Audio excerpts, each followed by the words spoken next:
એક મૂર્તિકાર હતો ને, મૂર્તિકાર ગામમાં મૂર્તિઓ બનાવતો. કોકે કીધું તારા જેવી જ બનાવી ને, એટલે કે હા હાજી વાત, એના જેવડી બનાવી. 1 2 3 5 7 12 ને 15 બનાવી. એના જેવી જ બાપુ. આ બે હું 15 મૂર્તિ, લંબાઈ, ઊંચાઈ, ડિઝાઇન, કલર, વજન એક હરખી. ભગવાને યમના દૂત ને અહીંયા મોકલ્યો, એટલે ફલાણા ગામમાં મૂર્તિકારીઓ એને લઈ જાય, એનો ટાઈમ થઈ ગયો. આને ખબર પડી ગઈ કે મને જમના દૂત લેવા આવે, એટલે 15 મૂર્તિ હતી ને ભેગો હુઈ ગયો, એના જેવડી જ હતી. આપણને ખબર પડે કે મોત આપણને લેવા આવે છે એટલે તો આપણે શ્વાસ બોસ રોકીને આમ એમ થાય ને કે બચી જાય, 5 વર્ષ લેરકા કરી લે. મૂર્તિ ભેગો હુઈ ગયો અને યમના દૂત આવ્યા. આવીને આમ જોયું ને આંટા માર્યા બે, પણ નક્કી ન થયું કે આમાં મૂર્તિ કઈ માણા ગયો, કેવી બનાવી છે.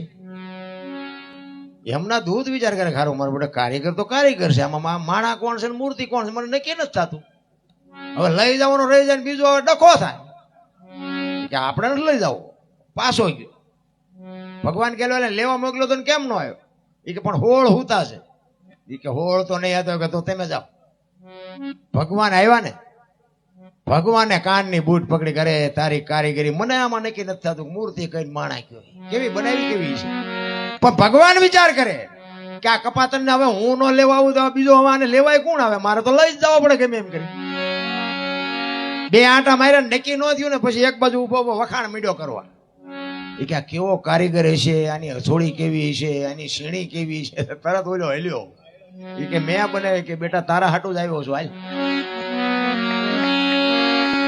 એમ ગમે એવા બુદ્ધિશાળી છો ને બાપુ, એ ઉપાડી જ જવાનો. વખાણ કરીને બાપુ તમને ફૂલાવીને ભડાકો કરી નાખો, ફોડી નાખશે.